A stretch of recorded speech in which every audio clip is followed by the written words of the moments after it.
Mr. Chairman, ranking members and congressmen, thank you. I'm happy to be here. This is an important issue and I'm grateful for your time. My name is David Charles Grush. I was an intelligence officer for 14 years, both in the U.S. Air Force, both active duty, Air National Guard, and Reserve, at the rank of major, and most recently from 2021 to 2023, at the National Geospatial Intelligence Agency, NGA, at the GS-15 civilian level, which is the military equivalent of a full bird colonel.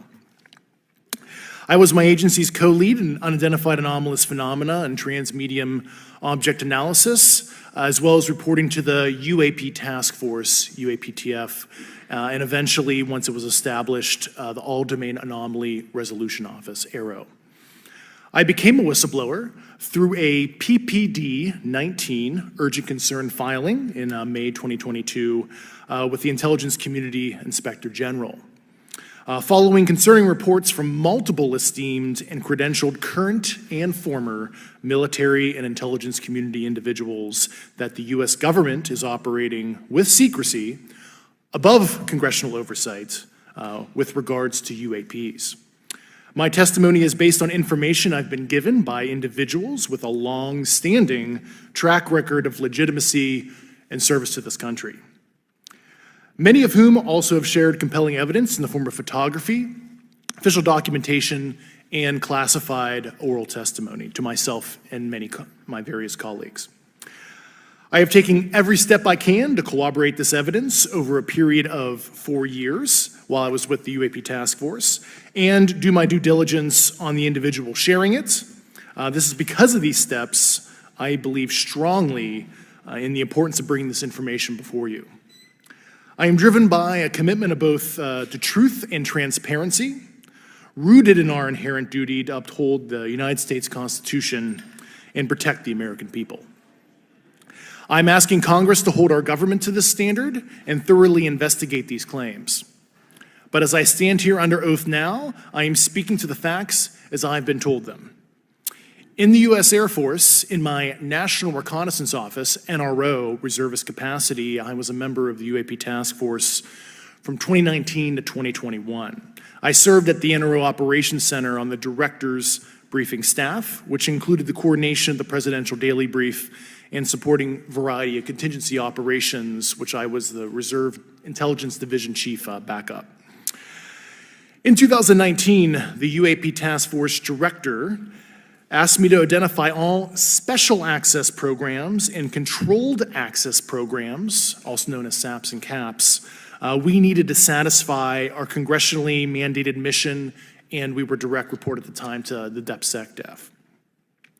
At the time, due to my extensive executive level intelligence support duties, I was cleared to literally all relevant compartments and in a position of extreme trust, both in my military and civilian capacities. I was informed in the course of my official duties of a multi-decade UAP crash retrieval and reverse engineering program, to which I was denied access to those additional read-ons when I requested it. I made the decision, based on the data I collected, to report this information to my superiors and multiple inspectors general, and in effect becoming a whistleblower. As you know, I've suffered retaliation for my decision, but I am hopeful that my actions will ultimately lead to a positive outcome of increased transparency. Thank you, and I'm happy to answer your questions. Do you believe that our government is in possession of UAPs? Absolutely, based on interviewing over 40 witnesses over 4 years. And where? I know the exact locations, and those locations were provided to the Inspector General. Has any of the activity been aggressive, been hostile in your reports? I know of multiple colleagues of mine that got physically injured, and the activity. And I got by UAPs or by people within the federal government? Both. If you were me, where would you look? Titles, programs, departments? I'd be happy to give you that in a closed environment. I can tell you specifically. And I would say, and I've told people that you have to know where to look. They're not going to divulge it to you because of the classification levels. But if you know where to look and who to talk to, which is exactly what Mr. Grush can point you, then you have them. If you believe we have crashed craft, stated earlier, do we have the bodies of the pilots who piloted this craft? As I've stated publicly already in my News Nation interview, biologics came with some of these recoveries, yeah. Were they, I guess, human or non-human biologics? Non-human, and that was the assessment of people with direct knowledge on the program I talked to that are currently still on the program. And was this documentary evidence, this video, photos, eyewitness? Like, how would that be determined? The specific documentation I would have to talk to you in a skiff about. Gotcha. Okay, so, and you may or may not be able to answer my last question, and maybe we get into a skiff at the next hearing that we have, but who in the government, either what agency, sub-agency, what contractors, who should be called into the next hearing about UAPs, either in a public setting or even in a private setting? And you probably can't name names, but what agencies or organizations, contractors, et cetera, do we need to call in to get these questions answered, whether it's about funding, what programs are happening, and what's out there? I can give you a specific cooperative and hostile witness list of specific individuals that were in those. And how soon can we get that list? I'm happy to provide that to you after the hearing. Super, thank you, and I yield back. So when we think about traditional adversaries and both us towards them and them towards us, we probe their capabilities. We look for weaknesses, and we collect that data, that reconnaissance for in the event we need it in the future. For each of you, yes or no question, based off of your own experience or the data that you've been privy to, is there any indication that these UAPs could be essentially collecting reconnaissance information? Mr. Graves? Yes. Mr. Grush? Fair assessment, yeah. Mr. Fravor? Very possible. Again, in the national security vein, is it possible that these UAPs would be probing our capabilities? Yes or no, Mr. Graves? Yes. Grush? Yes. Fravor? Definitely. Is it possible that these UAPs are testing for vulnerabilities in our current systems? Yes. Yes. Possible. Do you feel, based off of your experience and the information that you've been privy to, that these UAPs provide an existential threat to the national security of the United States?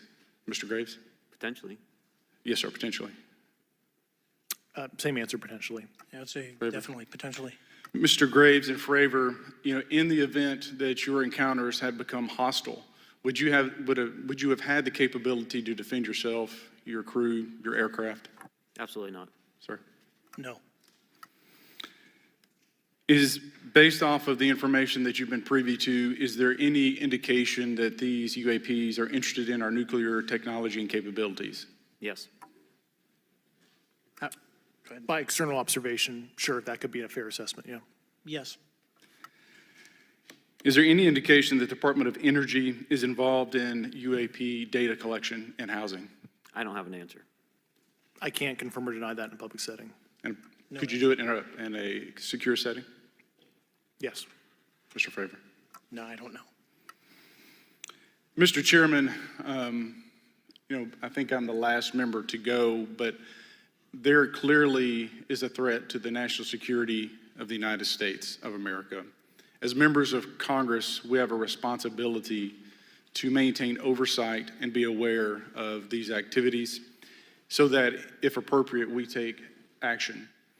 I would encourage the chairman to demand that we have any and all, but in particular Mr. Grush, talk to us in a skiff. And if that access is denied, I will personally volunteer to initiate the Holman Rule against any personnel or any program or any agency that denies access to Congress. Mr. Chairman, with that, I will yield the remainder of my time to my fellow colleague from Tennessee, Mr. Burchett. I just wanted to follow up on Representative Raskin's questions. In the last couple of years, have you had incidences that have caused you to be in fear for your life for addressing these issues? Yes, personally. Okay. Yeah. I just want everyone to note that he's coming forward in fear of his life. To put in perspective, if they were really not scared about this information coming out, why would someone be intimidated like that? It's still an uphill battle, though. I mean, every step of the way has been. Has this made you realize that we are not alone? I knew it before.